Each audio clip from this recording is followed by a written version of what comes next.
Big cities, big ideas, and bigger dreams. Success and failure around every corner. Welcome to the world of an African entrepreneur on the rise.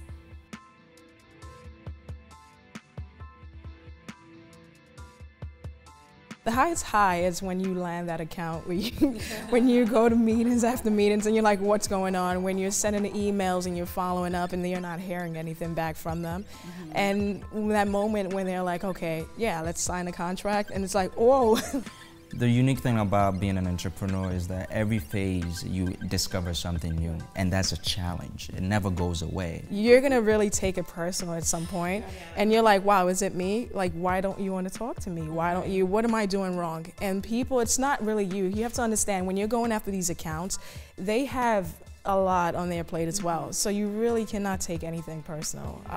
So it's just finding a way to navigate through that rejection. That's really at the low, and picking yourself back up. For us, it's just really rising above those challenges. So, you know, whenever we feel like we've reached a certain peak, we see, you know, something bigger. It's like, man, we need to reach that level.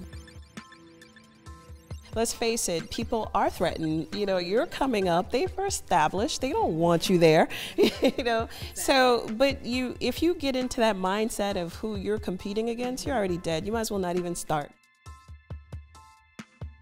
African designers are labeled a certain way. So you hear African designers and it's like we only design for Africans, and that's sort of our peak. We can't go beyond that.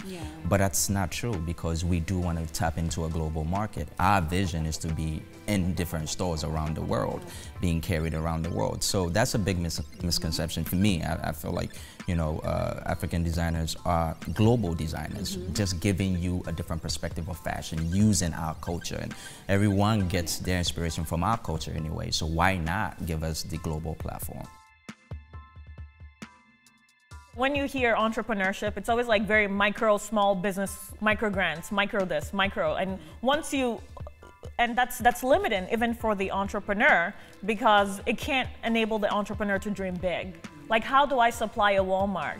How do I supply, you know, like really thinking big, how do I supply a Starbucks? And, you know, being part of a larger value chain versus someone giving me $50 on Kiva or $500, you know. So micro, micro, micro, I don't like that.